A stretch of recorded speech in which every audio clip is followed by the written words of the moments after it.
Odisseia. Welcome to a new edition of our Robots and Philosophy initiative.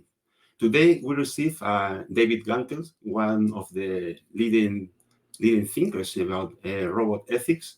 But previously, I want to explain you some things. First of all, let me introduce what Odisseia is. Odisseia is a non-for-profit association, a Spanish association, whose mission, to say it shortly, is to promote the responsible use of AI. We have around 200 individual members, but also some institutional members, including big and small companies and some universities. In our activity, we do things like this one, that webinars and events. Sometimes we organize the events, sometimes we attend or collaborate in them. For example, in a few weeks, we were with IE Robotics, an AI club, organizing an event on robotics, on responsible robotics and generative AI. We collaborate with media, giving our opinion in radio, TV, papers, and the like.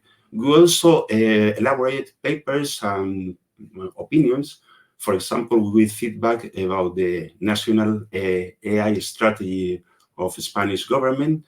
Recently, we have published a position paper with the ethics of generative AI. And sometimes we also participate in projects for third parties. For example, we are publishing in our, let's say, our start project, a kind of a framework just to make companies and organizations know how to be responsible with AI. And we work that in collaboration with companies such as Pricewaterhouse, Google, Microsoft, and Telefonica. We will begin to develop an ethical seal for companies. And we also provide some services of teaching, of training. For example, we are now in the middle of the preparation of ChatGPT training. And that's what is Odisseia.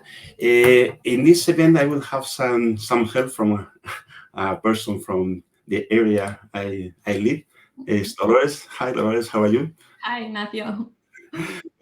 Dolores will help me. Dolores belongs to the human-robot interaction area. That is the area of Odisseia that organizes this event.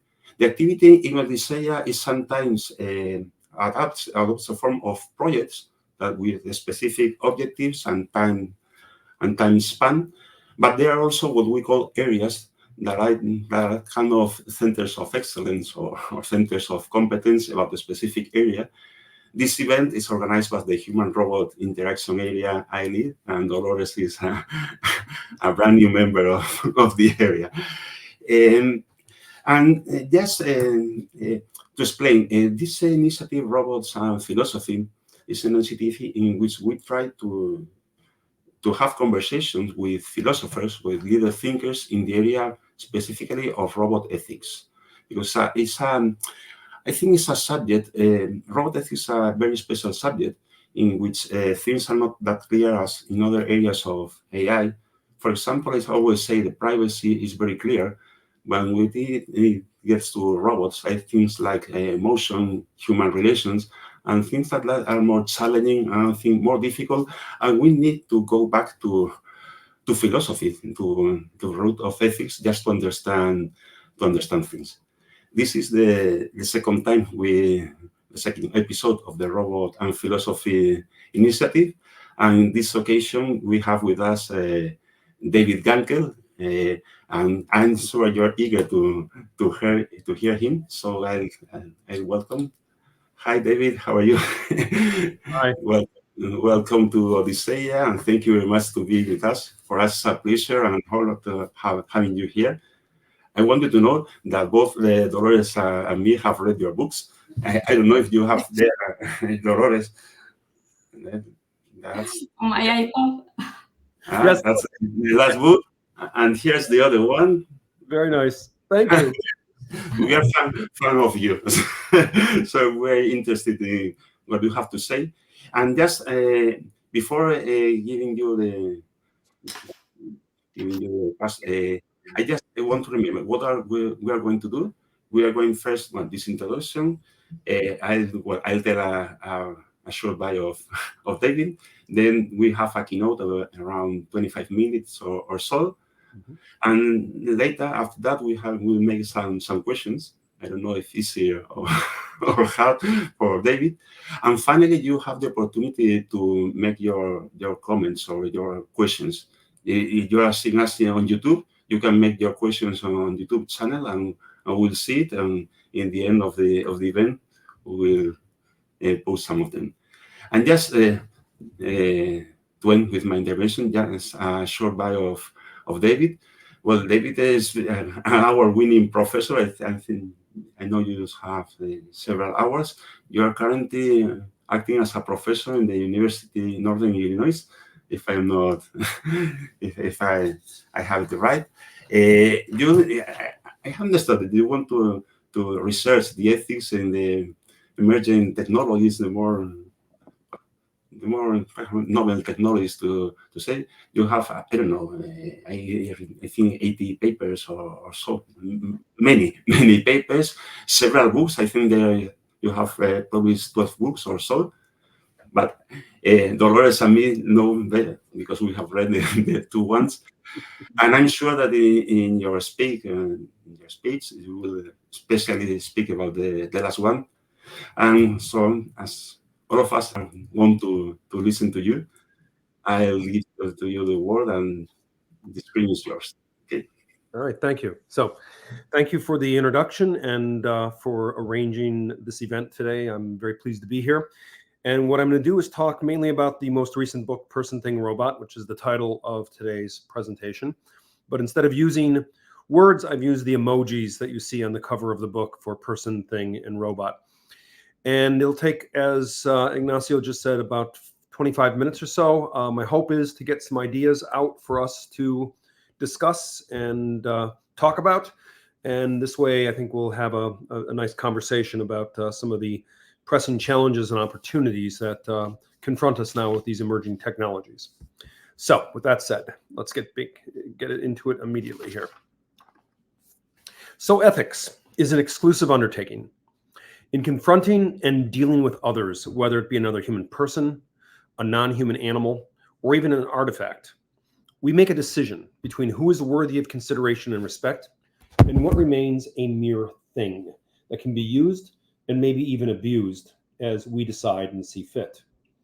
Now, the question matters because it divides the world of entities into other persons who count versus mere things that do not. Further complicating matters is the fact that this distinction is neither fixed nor stable. The boundary separating who is a person from what is a thing has been flexible, dynamic, and alterable. Now, this is actually a good thing because ethics and law both innovate and advance by critically questioning their own limitations and accommodating many previously excluded or marginalized others, recognizing as persons what had previously been considered a mere thing. The question that confronts us here and now at the beginning of the 21st century, I believe, is what I would call the machine question. That is, can we or should we recognize AI, robots, and other seemingly intelligent or social artifacts as another significant entity with some claim on us, or are they nothing more than mere things, an instrument, a tool, or a piece of property? Responses to this machine question have tended to pull in two different and opposite directions. On the one side, those opposing any form of social status for artifacts assert that these technologies are just things or objects that do not possess and will not come to possess the necessary conditions or capabilities to ever be considered something more. On the other side, there are those who favor extending some aspect of social status to AI and robots by arguing that these technological things either have or will soon be able to possess one or more of the necessary and essential properties to be something other than a mere thing. Now, what's interesting about this debate is not what makes the one side different from the other. What is interesting is what both sides already agree upon and share in order to come into conflict in the first place. And the real problem is not that this shared philosophical scaffolding has somehow failed to work in the face of AI and robots. The problem is that it has worked and continues to work all too well, exerting its influence in its operations almost invisibly and without question. So, my presentation here today is going to proceed in 4 steps. I want to begin by first identifying and critically examining 3 seemingly intractable philosophical difficulties with the standard method for deciding these questions regarding moral status. In response to these demonstrated difficulties, the second part then will introduce and describe an alternative model, one which shifts the emphasis from internal properties of the individual entity to the extrinsic social circumstances and relationships. Then we'll consider the possible objections to this relational turn, and I'll provide some responses to these criticisms. And then finally, I'll conclude by explaining how the goal in all of this is not to complicate things, but to introduce and formulate a meta-ethical theory that is more agile in its response to the unique opportunities and the challenges that we face right now at the beginning of the 21st century. So let's begin with part 1, the properties approach. In responding to others and doing so responsibly, we typically need to distinguish between what is a thing and who is another person. As Roberto Esposito, who arguably wrote the book on this matter, explains, if there's one assumption that seems to have organized human experience from its very beginnings, it is that of division between persons and things. No other principle is so deeply rooted in our perception and in our moral conscience. What is important, again, is not this difference, but how this differentiation comes to be decided and justified. In order for something to have anything like moral or legal status, it would need to be recognized as another person and not just a thing. The standard approaches to addressing and resolving these matters typically proceed by following a rather simple and straightforward decision-making algorithm that could be called a kind of moral status algorithm. In this transaction, we first make a determination as to what property or set of properties are sufficient for something to have a particular claim to moral recognition and respect. We then investigate whether an entity actually possesses that property or not. Finally, by applying the criteria decided in step 1 to the entity we identify in step 2, it becomes possible to determine whether the entity in question either can have a claim to moral status or is to be regarded as a mere thing. This way of proceeding sounds intuitively correct and quite natural. On this account, questions regarding moral status are firmly anchored in and justified by the essential nature or the being of the entity that is determined to possess them. In this transaction, what something is determines how it ought to be treated. Or to put it in more formalistic philosophical terminology, ontology precedes and determines social, moral, and even legal status. But there are 3 problems to this approach. Problems with determination, definition, and detection. And what I want to do right now is briefly go through these 3 difficulties. First, how does one determine which property or set of properties are the necessary and sufficient conditions for something to be a moral subject? In other words, which one or ones count? The history of moral philosophy can, in fact, be read as something of an ongoing debate and a struggle over this very matter, with different properties vying for attention at different times. And in this process, many properties that at one time seemed both necessary and sufficient have turned out to be either spurious, prejudicial, or both. Second, definition. Irrespective of which property or set of properties is selected, they each have problems with definition. Take, for example, the property of consciousness, which is often utilized in discussions and debates regarding the moral status for intelligent machines and artifacts. Unfortunately, there is no univocal and widely accepted definition. The problem, as Max Bellmans points out, is that the term unfortunately means many different things to many different people, and no universally agreed core meaning exists. In fact, if there's any general agreement among philosophers, psychologists, cognitive scientists, neurobiologists, AI researchers, and robotics engineers regarding the property of consciousness, it is that there is little or no agreement when it comes to defining and characterizing this very concept. Thirdly, then, there are epistemological difficulties with detection. Most, if not all, of the properties that are considered morally relevant, like consciousness, sentience, or even the experiencing of pain, are internal mental states or capabilities that are not immediately accessible or directly observable. This epistemological barrier is what philosophers commonly call the problem of other minds. And here's how Paul Churchland characterizes it. How does one determine whether something other than oneself, an alien creature, a sophisticated robot, a socially active computer, or even another human, is really a thinking, feeling, conscious being, rather than, for example, an unconscious automaton whose behavior arises from something other than genuine mental states?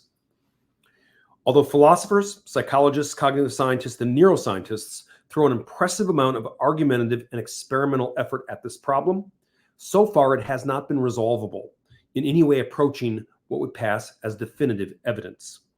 In other words, no matter what property is identified, it is always possible to seed reasonable doubt concerning its actual presence. Even if the problem of other minds is not the intractable philosophical dilemma that is often advertised, it is sufficient for sowing doubt about the presence or the absence of the qualifying criteria, and then rendering decisions about moral status tentative, indeterminate, and uncertain. Perhaps the best illustration of the problems of the properties approach can be seen with the recent events surrounding former Google engineer Blake Lemoine and the Lambda large language model. In June of 2022, Lemoine claimed that the Lambda system was conscious and was therefore a person deserving of moral respect and consideration. Google obviously shot back, not only arguing that Lambda, like any computer application, was not conscious, but suspending and then eventually firing Lemoine. Both sides in this debate asserted and sought to justify their positions by mobilizing the properties approach. And each side struggled with the problems of determination, definition, and detection. In fact, the entire debate circulated around an inability to resolve these very basic issues. So, in response to these problems, philosophers, especially in the continental and feminist STS traditions, have advanced other methods for resolving the question of moral status that can be characterized as a relational turn in ethics. This alternative has three pivotal characteristics, and I want to review those briefly here. So first, in this case, moral status is decided and conferred not on the basis of subjective or internal properties that are determined in advance, but according to objectively observable extrinsic social relationships. As we encounter and interact with others, whether they be another human person, a non-human animal, or a seemingly intelligent machine, it is first and foremost experienced in a relationship to us. Consequently, the question concerning moral status does not depend on what the other is in its essence, but on how it stands in relationship to us and how we decide to respond and take responsibility for our various modes of responding. In this transaction, relations are prior to the things related, or as Karen Berard has argued, the relationship comes first in both temporal sequence and status, and it takes precedence over the individual relata. Now, this change in perspective is not just some theoretical proposal. It has in fact been experimentally confirmed in numerous social scientific investigations. The Computers Are Social Actor studies, or CASA studies, undertaken by Byron Reeves and Clifford Noss in the mid-1990s, for example, demonstrated that human users will accord computers and other technological artifacts social standing, similar to that of another human person, and that this occurs as a product of the extrinsic social interaction, irrespective of the intrinsic properties, actually known or not, of the individual entities that are involved. Social standing, in other words, is a mindless operation, and it's mindless in two senses. It doesn't require resolution of the problem of other minds, and it is something that we do automatically, often without thinking. And these results have been verified in numerous robot abuse studies, where human-robot interaction researchers have found that human subjects respond emotionally to robots and express empathic concern for the machines, irrespective of the cognitive properties or the inner workings of the device. Second, This alternative is phenomenological, or if you prefer, radically empirical in its epistemological commitments. Because moral status is dependent upon extrinsic social circumstances and not internal properties, the seemingly irreducible problem of other minds is not some fundamental epistemological limitation that must be addressed or resolved prior to decision-making. Instead of being derailed by the epistemological problem and complications of other minds, the relational turn immediately affirms and acknowledges this difficulty as the basic condition of possibility for ethics as such. Consequently, the ethical relationship, as Emmanuel Levinas writes, is not grafted onto an antecedent relationship of cognition. It is a foundation and not a superstructure. It is then more cognitive than cognition itself, and all objectivity must participate in it. Ethics, then, not only transpires prior to and in advance of resolving these epistemological questions, it provides the foundation for addressing and responding to these very questions in the first place. This means that the order of precedence in moral decision-making should be reversed. Internal properties do not come first, and then moral respect follows from this ontological fact. We actually have things backwards. We project the morally relevant properties onto or into those others who we have already decided to treat as being socially and morally significant. In social interactions, then, we always and already decide between who counts as morally significant and what does not, and then retroactively justify these actions by finding the essential properties we believe motivated this decision-making in the first place. Properties, therefore, are not the intrinsic prior conditions for moral status. They are the products of extrinsic social interactions with and in the face of others. Finally, making moral status dependent on consciousness or other psychological capabilities belonging to the individual is a thoroughly Cartesian procedure. Other cultures, distributed across time and space, do not divide up and make sense of the diversity of being in this arguably binary fashion. They perform decisive cuts separating the who from the what according to other ways of seeing, valuing, and acting. And we can identify alternative ways of organizing social relationships by considering cosmologies that are not part of the Western philosophical lineage. As Archer Petuas explains in the essay Making Kin with Machines, the Plains Cree language divides everything into two primary categories, animate and inanimate. One is not better than the other. They are merely different states of being. These categories are flexible. Certain toys are inanimate until a child is playing with them, during which time they are animate.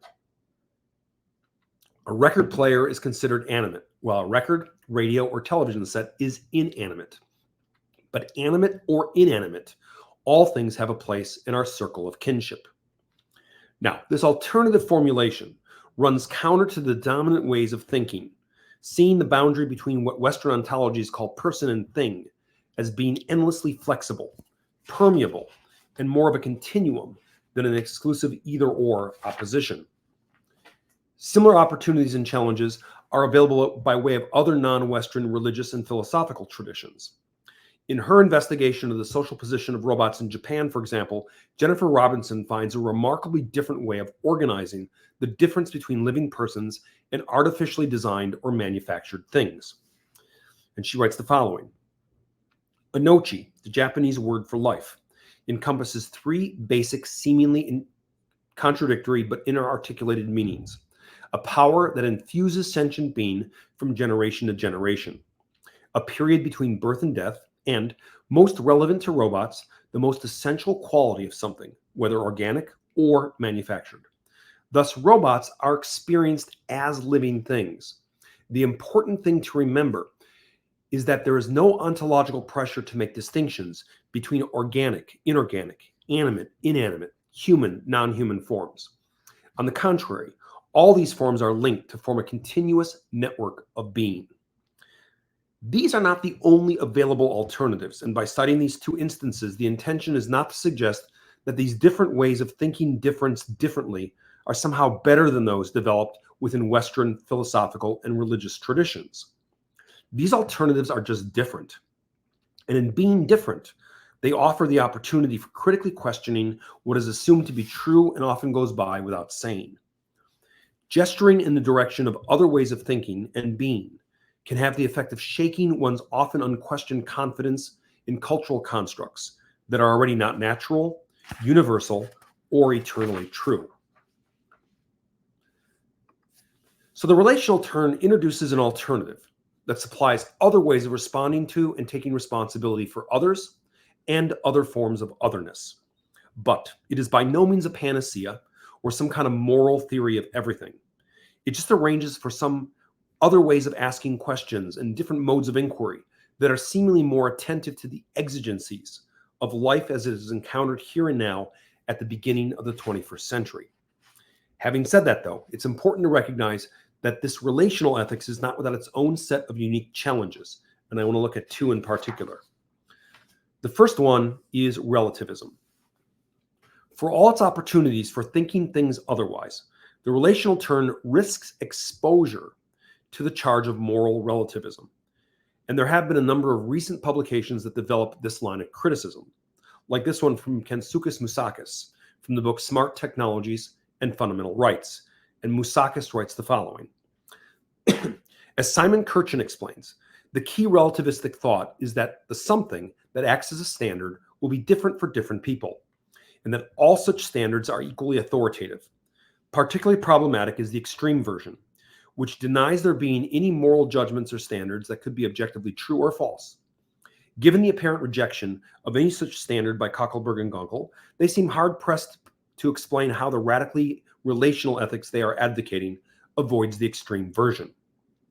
So, the perceived problem with relativism, especially the extreme version of it that is expressed here by Musakis, is that it encourages and supports a situation where it seems anything goes and all things are permitted.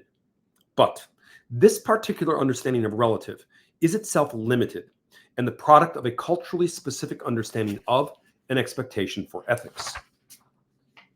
Robert Scott, for instance, understands relativism in an entirely different way, seeing it as a positive and not a negative term. And he writes this: relativism supposedly means a standardless society, or at least a maze of differing standards, and thus a cacophony of disparate and likely selfish interests. Rather than a standardless society, which is the same as saying no society at all, relativism indicates circumstances in which standards have to be established cooperatively and renewed repeatedly. This means then that one can remain critical of moral relativism in the usual dogmatic sense of the phrase, while being open and receptive to the fact that moral standards, like many social conventions and legal statutes, are socially constructed formulations that are subject to and the subject of difference. Charles S. calls this alternative ethical pluralism. Pluralism, he writes, stands as a third possibility, one that is something of a middle ground between absolutism and relativism.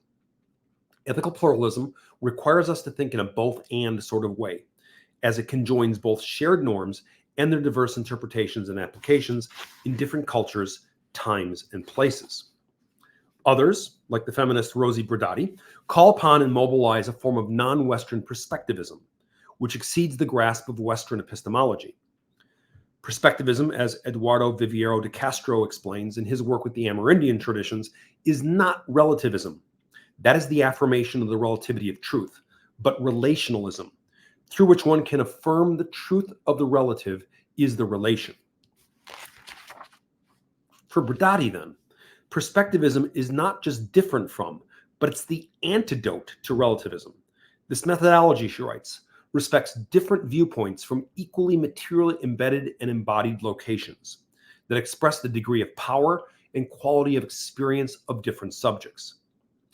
Brodati, therefore, recognizes that what is called truth is always formulated and operationalized from a particular subject position, and that subject position is dynamic, different, and diverse. The task is not to escape from these differences in order to occupy some fantastic transcendental vantage point, but to learn how to take responsibility for these inescapable alterations in perspective and their diverse social, moral, and material consequences. The relational turn, therefore, does not endorse relativism as the term is typically defined, but embodies and operationalizes an ethical pluralism, a relationalism or perspectivism that complicates the simple binary logic that defines relativism in opposition to moral absolutism. The second criticism is dehumanization. If moral status is not substantiated by ontological properties, but is the product of external relations with others, doesn't this run the risk, as Gerdes has noted, that we might lose something valuable, that our human-to-human relations may be obscured by human-robot relations? In other words, it is possible that what is to be gained for others, including non-human animals, the things of nature, and technological artifacts, could in fact work in the opposite direction and deface another human individual who, for one reason or another, would not achieve the same kind of recognition. This is precisely the concern of Kathleen Richardson, who argues that the relational turn is just as likely to be misused to instrumentalize and reify human subjects. And she writes this: but if the machine can become another, what does it say for how robotic and AI scientists conceptualize relationship? Is relationship instrumental? Is relationship mutual and reciprocal? What worries Richardson is that relational ethics, with its focus on embeddings and externalities, would allow for and justify treating other humans as things and not persons. And her response to this potential hazard is to retreat to a dogmatic reassertion of human exceptionalism. Humans, she writes, are never tools or instruments, even if relations between people take on a formal character. In every encounter, we meet each other as persons, members of a common humanity. A different way to respond to this challenge is to recognize, as the theologian Anne First suggests, that otherness is not in actual practice at least, limited or absolute. And she writes this: each of us only assigns personhood to a very few people. The ethical stance is always we have to assign personhood to everyone, but in reality, we don't. We don't care about 1 million people dying in China of an earthquake, ultimately in an emotional way. We try to, but we really can't, because we don't share the same physical space. It might be much more important for us if our dog is sick. Now, this statement is perhaps more honest about the way that moral decision-making and the occurrence of otherness actually transpires. Instead of declaring an absolutist claim to a kind of dogmatic totality, it remains open to particular configurations of otherness that is mobile, flexible, and context-dependent. But there still remains something in this formulation that is seemingly abrasive to our moral intuitions. This may be due to the fact that this way of thinking does not make a singular and absolute decision about otherness that stands once and for all, such that there is one determination concerning others that decides everything for all time. The encounter with others, the occurrence of face in the face of the other, as Levinas would write, is something that happens in time and needs to be negotiated again and again. This means then that the work of ethics is ostensibly inexhaustible. It is an ongoing and interminable responsibility, requiring that one respond and take responsibility for how one responds. Is this way of thinking and doing ethics without risk? Not at all. But the risk itself is the site of ethics and the challenge that one must face in all interactions with others, whether human, animal, or otherwise. So let me just conclude and we can move on to questions and answers. Ultimately, the question concerning the moral status of others and other forms of otherness, like AI and robots, is not really about the artifact. It is about us and the limits of who is included in and what comes to be excluded from that first person plural pronoun we. It is about how we decide, together and across differences, to respond to and take responsibility for our shared social reality. It is then, in responding to the moral opportunities and the challenges posed by seemingly intelligent and social artifacts, that we are called to take responsibility for ourselves, for our world, and for those others who are encountered here. In devising responses to these challenges, we can obviously deploy the standard properties approach. Now, this method has the weight of history behind it, and it therefore constitutes what could be called the default setting for addressing questions concerning social, legal, and moral status. But this approach, for all its advantages, also has demonstrated difficulties with the determination, definition, and detection of the qualifying and essential properties.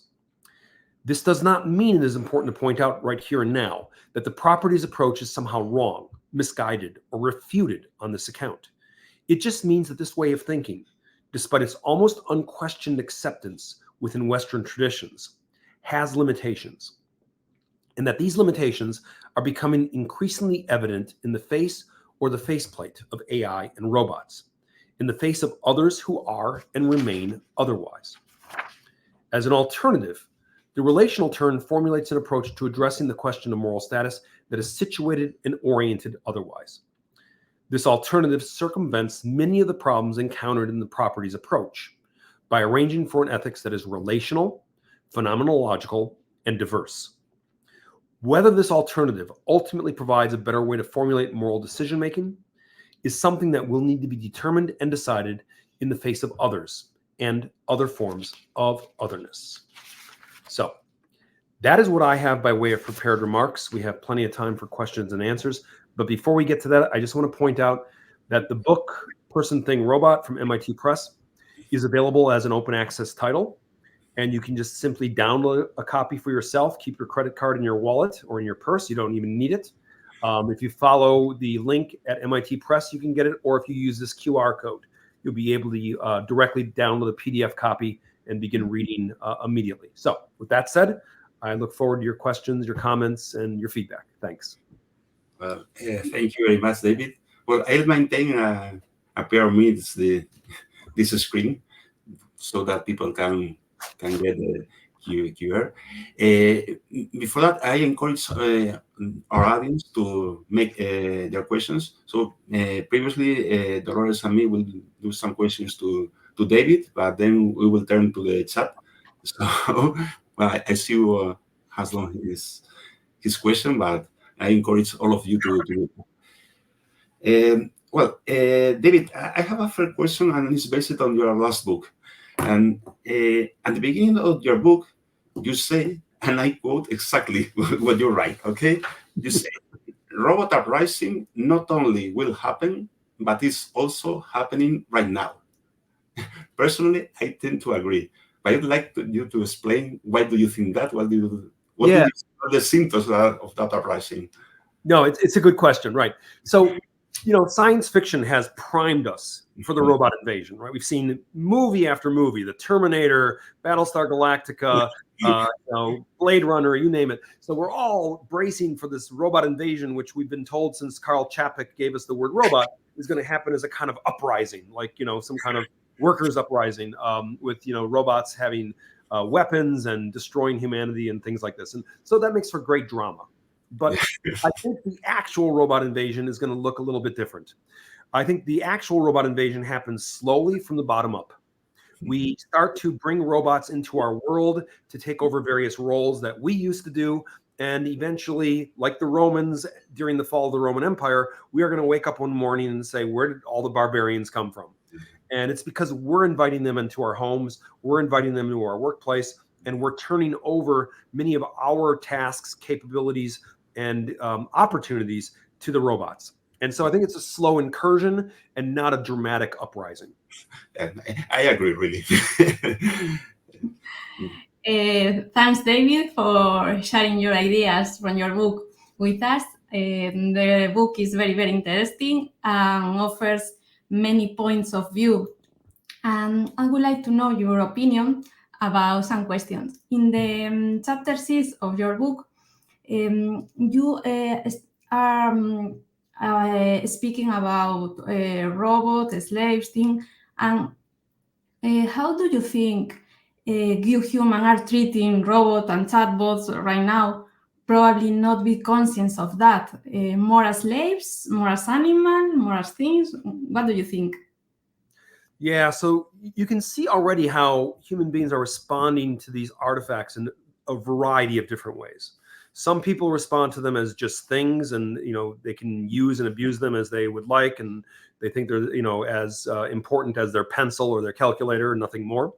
Other people are responding to them like a kind of person.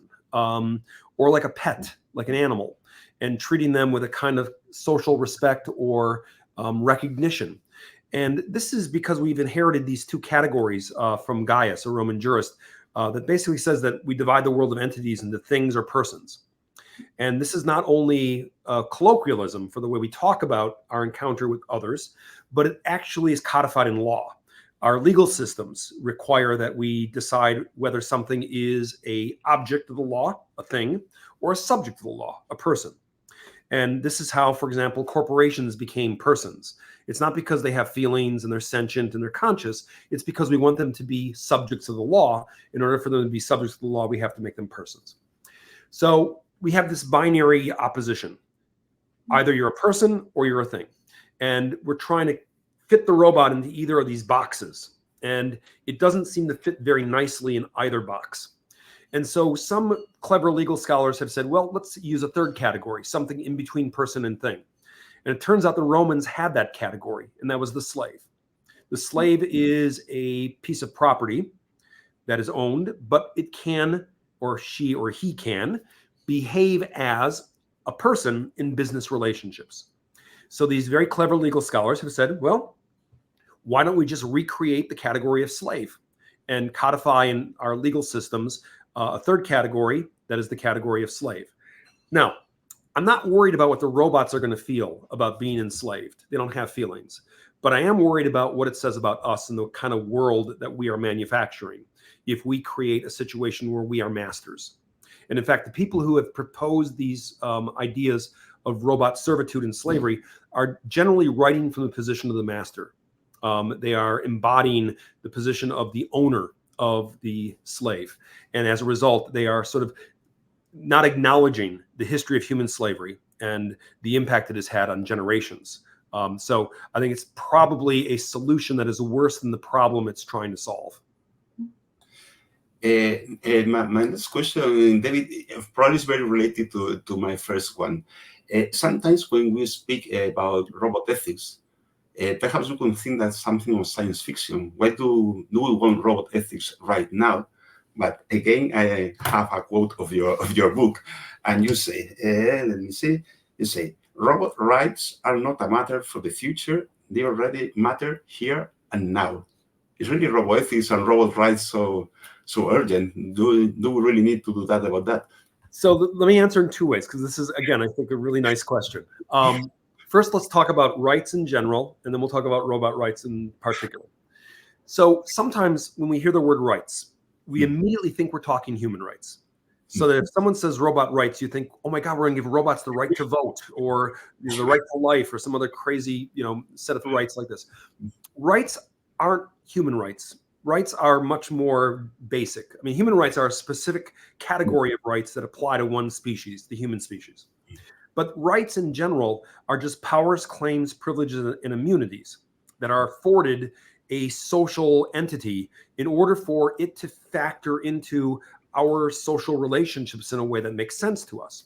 So if something has a right, we have a responsibility to respect that right. And this is just a way of sorting out conflict. When you have two different entities in a social relationships where you want to recognize one entity's power, privilege, claim, or immunity from another entity in that relationship. Now, with regard to the robot rights, we already have robots that have rights. This is maybe counterintuitive, but it's actually happening. In 12 US states, there are laws that have been passed recently that give delivery robots a certain set of rights. And they say that when a delivery robot is on the street operating in the crosswalk, we have to mitigate for accidents where a car may strike the robot. And so we have to figure out who has the right of way, who gets to go first, and has to wait their turn. So the right of way is a really simple right. But what these legislatures have decided is that the robots operating on the street, especially in the crosswalk, will have the rights and responsibilities of a pedestrian. Now, this is not saying the robot is a pedestrian. It's not saying the robot is a person like a human pedestrian. It's just saying that we got to use the laws we currently have, which are about pedestrians, and we need to apply them now to the robot. And so it's a very practical solution to a very real problem that exists in our world currently. And again, this is how the robot invasion happens. We slowly accommodate things to fit our existing legal frameworks. And so we will be granting robot rights, even though it may sound counterintuitive, we're already doing it. Okay.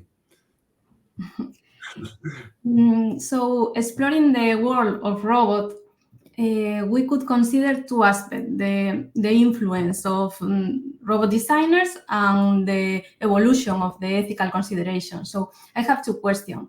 In the one hand, what do you think is the role that these robot designers and developers should be in the modeling of human and robot relation, and how can they have a positive ethical impact in this area? And in the other hand, you propose reframing the problem of robot ethics and rights. So in finding a kind of balance or something in the middle between person and thing, so do you think the debate has changed or is changing after your last book publication? What feedback do you receive about other philosophers, ethicists, or colleagues?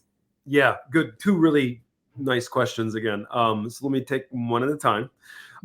Designers, and what can designers do, and how can they help to foster better human-robot interaction in the work that they perform?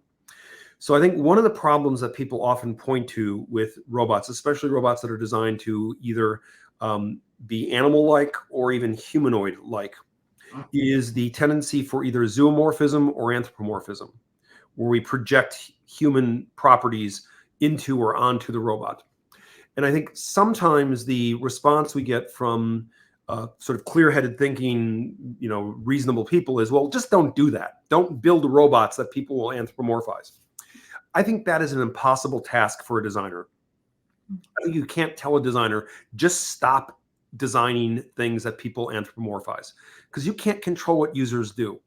You can create something that isn't even very animal looking, and people will still zoomorphize it. They will still project into it certain expectations from their experience with pets or animals or anything else like this. So I think the real task for the designer is not to eliminate the anthropomorphism. That seems impossible. I think the better way to pose this is to ask designers to come up with better ways of managing the anthropomorphism. How can a designer, in the process of building and designing the artifact, do a better job of managing how we engage the robot and actually perform this anthropomorphism? And I don't know that we've looked at it as a management problem. We've looked at it as a kind of binary. Either you do it or you don't.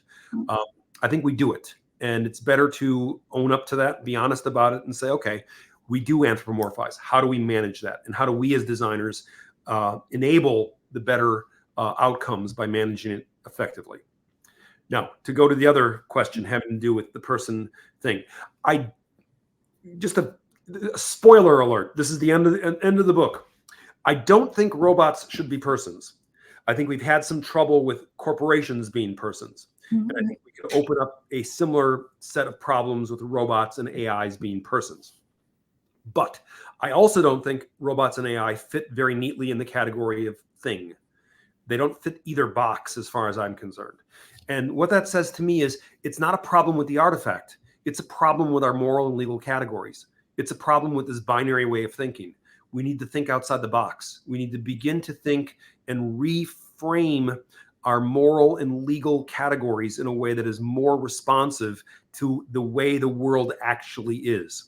You can see already how we've had trouble trying to fit animals into these boxes, right? Is an elephant a thing or is it a person? And you can see, there is a big push to get animals recognized as persons, or mountains or rivers. And that's because we only have these two categories.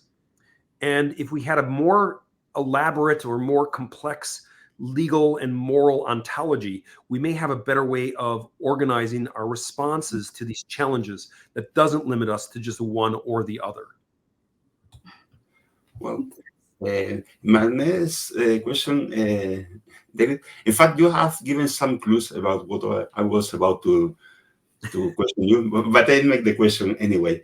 The two books of you I've read, Robot Rights and Person Thing Robots, have a lot of things valuable, but specifically in both you provide kind of a landscape of what philosophers, ethicists, and roboticists think about a different thing. But you devoted much time to express what other philosophers think, and so I like to challenge you and to know your personal opinion in the questions of the books. Perhaps in the last one, Person Thing Robot, I was about to question you what was your position, if robots should be things, robots, or what. You have given some clues. But for example, regarding the first book, the first book is kind of a matrix, giving arguments if robots can have rights and if robots should have rights. Mm-hmm. So what's your position? Can have rights? Should have rights? You have given some clues, but... Yeah, so you're right. I mean, the way the books are structured and the way they're organized is I try to do a real deep dive into the existing thinking on this particular subject and do a thorough attempt to understand what is being argued, who is arguing it, what does it all mean, and sort of get the lay of the land or the terrain, as you said. Because I think we need to know what's in play, what has already been proposed, what is working, what isn't working, to really get a good feel for the state of the thinking in a particular domain. So I just responded to the previous question about my thinking on person versus thing with robots. My thinking on rights is, again, I think we are limiting ourselves in thinking about rights. Rights are, again, if you sort of look at it from a non-religious perspective, not something given to us by the divine. There's something we invented, right? They're a human construct.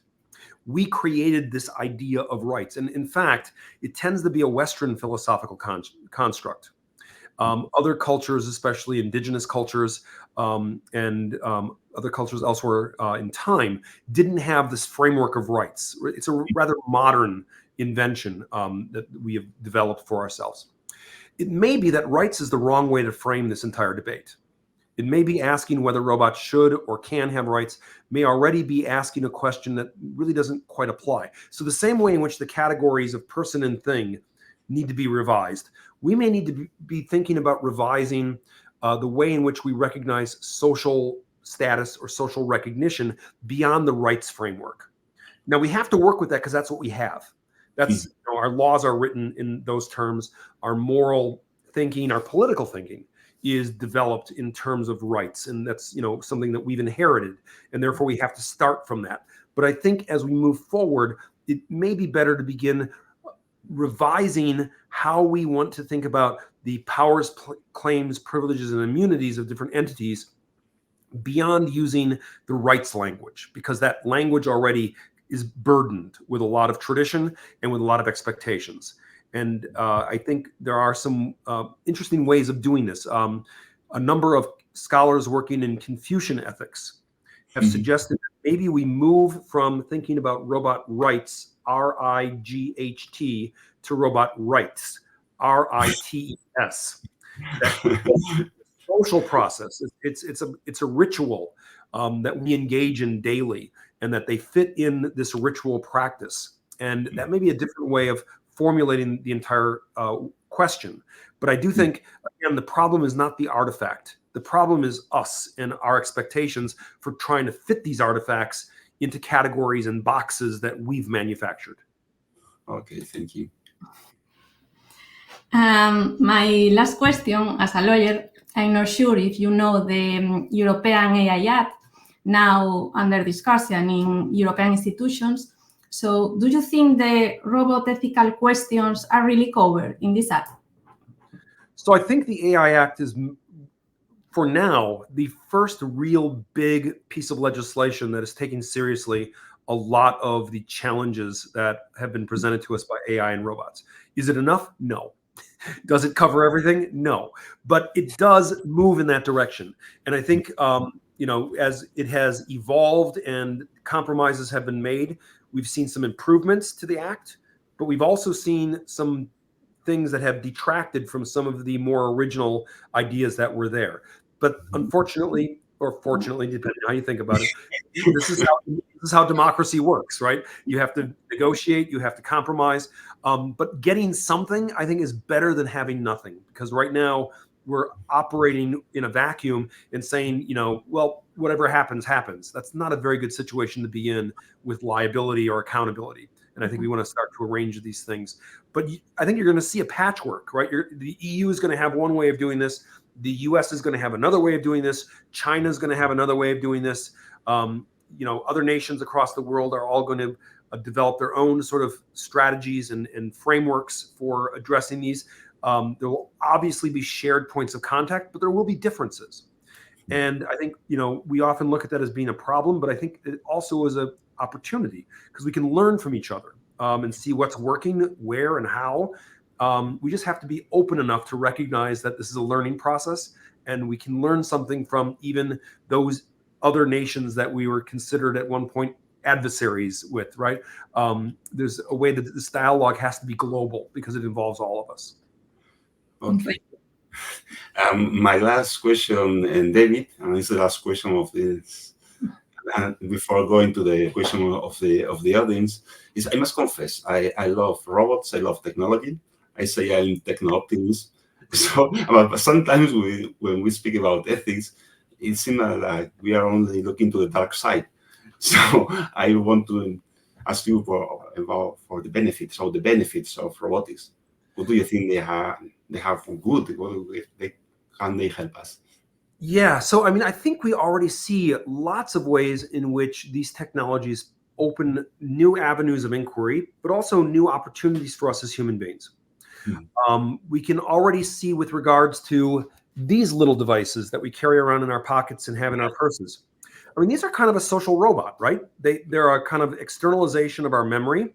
We store our photos and our phone numbers and everything else on here, but they also are our connection to the larger human community, and therefore are a kind of conduit for us to interact not only with it, but through it to everybody else and everything in the world.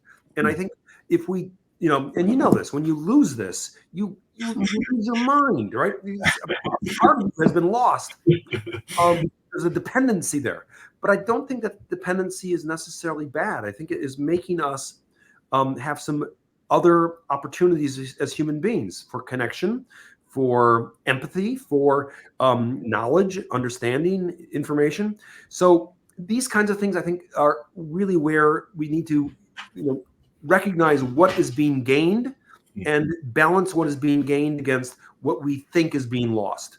And I think our history is a really good pattern here. We can see already back to Plato, the Phaedrus. They were having this discussion about writing and whether writing was going to improve the memory and create a better civilization, or it was going to destroy the world and wipe out human civilization. Well, we figured writing out, right? We got a handle on that. And then came the printing press, and we were worried about the printing press. And then came the internet, and we were worried about the internet. I think some clear-headed reasoning about the opportunities and the challenges, along with some historical precedent, can help us, really navigate the waters here and make sense of what this is all about. Okay, thank you very much. Well, I think we have a lot of questions in the chat. I don't know, Dolores, you're seeing it? You can. Yes, let's see the chat, the comments. Let's go. Okay.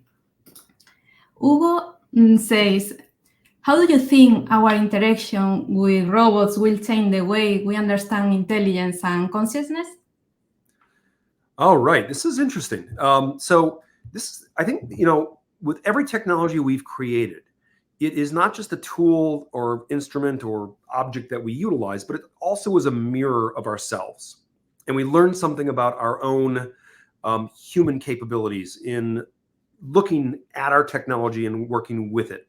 And I think one of the things that we realized early on with the efforts to create artificial intelligence is that it became a kind of way of experimenting with our ideas of what we mean by intelligence. It became a way to experiment with and become a little clearer about what we think about when we use a word like consciousness. So I think we're learning in the process of creating machines that can either think or seem to think, getting to be clearer for our own selves what we mean by intelligence, consciousness, thinking. I think the most recent one that's really of interest to me is I think large language models have really caused us to question some basic assumptions in what we think language is and what we think through philosophy of language. So I think these tools that we create to do things in the world are also ways of working on us and thinking about who we are and what makes us unique. Okay. Let's see, Candela. Thank you for such interesting talk. Just a question. Are then the humanization techniques used in some historical wars or totalitarian regimes oriented to reduce some person to mere things? Yeah, so you can see historically this has been a pattern that has repeated itself. It has happened during the time of the American Confederacy with the enslavement of Africans that were brought to the New World to basically be property owned by white landowners. You see it during the Second World War with the way that the Nazis were able to dehumanize the Jewish population and incarcerate and murder them. You see it in all efforts to try to create a difference between who is a valuable person like us and what is not. And as a result, this ongoing struggle for recognition of personhood, I think, is something that is absolutely crucial to the development of both our moral and our legal sense. Now, this is why I think just saying that robots or AI should be persons, I think, is a really bad idea, because I think it also is abrasive to this very notion that at the time that you are making robots persons, you are dehumanizing other human beings and making them mere things. And historically, again, we saw this happen with corporations, that we made corporations persons at the same time that we were recognizing in the category of person exclusions like women who were not considered full persons during the 19th century in some places in the world. So I think that the way that this works, these two categories of person and thing, it not only opens up the category of person for greater inclusion, but we can also close it off and exclude things that become reduced to mere things. And that, again, our history, I think, gives us a very good lesson in how this functions, or better said, dysfunctions, as it applies to the human population.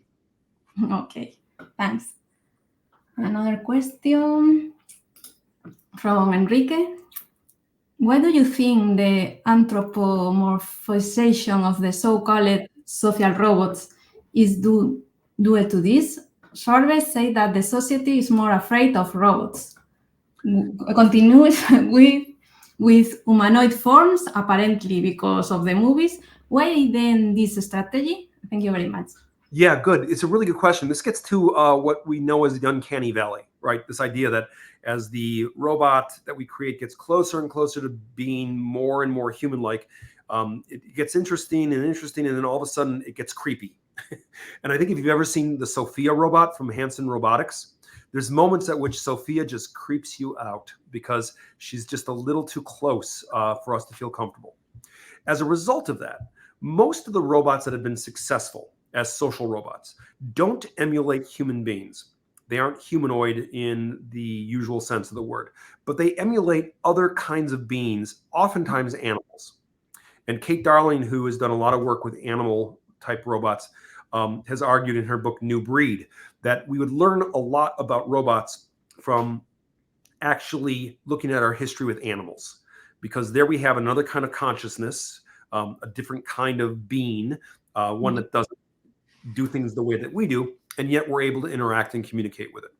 And so anthropomorphism, even though it's about human qualities being projected onto the robot, it often works better when it is an animal form, a zoomorphic robot, as opposed to an anthropomorphic robot, because then we are able to bring our expectations for animals to the robot, and the anthropomorphism seems to be better managed in those circumstances. Okay. So, Gianfranco, do you believe that AI seeks to simulate the functioning of the human brain and generate consciousness in machines, or Perhaps it only aims to improve the development of certain activities that human beings perform? So I think, short answer, I think it's the latter. I think it's more the latter than it is the former. But I will say, I think, from the beginning, the task of artificial intelligence was to try to simulate what is considered intelligent in the human being. But we're seeing with what we're actually developing, we're not really getting that. What we're getting are devices that can use language in ways that we don't use language, like large language models. We are getting AIs that can generate artistic content, but in ways that is different than the way that we generate artistic content. So I think we should maybe think about replacing the A in artificial intelligence and making it the A for alien, and that we're really creating alien intelligence. It's a different kind of intelligence. What's good about this, though, is that these alien intelligences can do things that we don't do. They can look at massive amounts of data from NASA's telescopes in outer space and find very particular pieces of information in that data, which human scientists are unable to do. They can look through photos of carcinomas on people's skin and classify what is cancerous and what is not, in some cases exceeding human capabilities. So just like we work with animals for the reason that they don't do what we do, like we work with dogs because they can smell out bombs when we can't. We don't want dogs to be like us. We want them to be like dogs because they do stuff we can't do. And we partner with them because they bring into the mix some capabilities and skills we don't have. I think our AIs can be seen as a kind of alternative alien intelligence like our animals that can allow us to do more with them than we can alone. And not because they're like us, but because they augment us in ways that do things we don't necessarily have the capability of doing. Okay, and the last question from Eugenio. Give rise to robots and AI. Now they are not yet sufficiently developed. Excuse me, Dolores. I think the question from Eugenio begins. Oh, okay. Here, the treatment you give to the other people, other objects, animal, robots, is basically the treatment you are giving yourself. It's convenient to have all this knowledge about philosophy, about ethics. Okay. But if one does not respect oneself, it's difficult to respect other people, animals, AI, robot, objects. So give right to robots and AI. Now they are not yet sufficiently developed. Wouldn't it be an attempt to put one's responsibility on someone else, on something else? Right. So the question about responsibility, because we've been talking a lot about rights, but the question about responsibility, I think, is really important because this is where we, I think, have gotten in some trouble in the past with other forms of legal personhood for non-human entities. We already live in a world where non-natural artificial entities have rights and responsibilities. We call those corporations. Corporations are considered legal persons, and therefore they have rights and responsibilities similar to natural persons like you and I.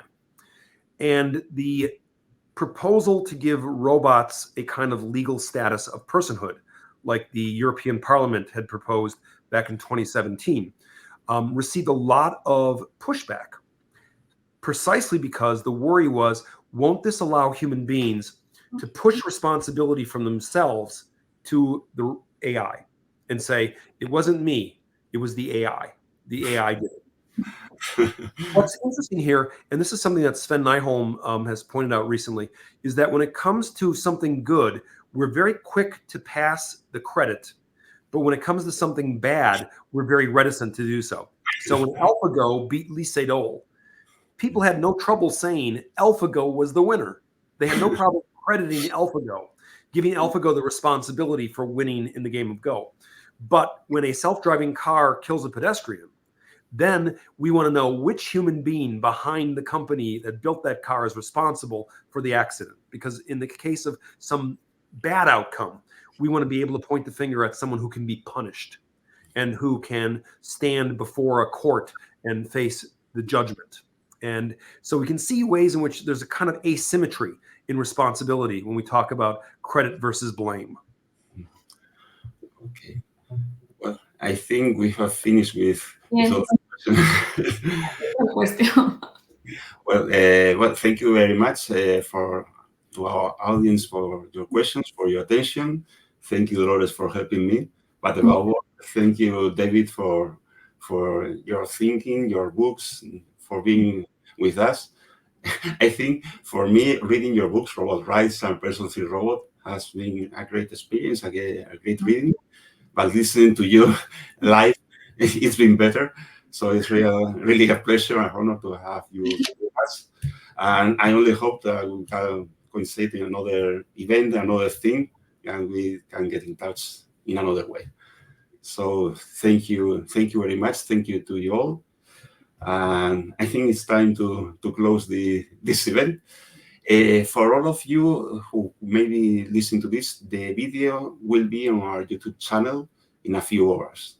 I don't know exactly. It's not immediate, but soon you will see it, just to reflect on them quietly. So that's all for now. Thank you, David. Thank you, Dolores. And I hope to see you soon. And I leave the audience just with a short video, just to know better our Odysseia and our human-robot interaction area. Bye.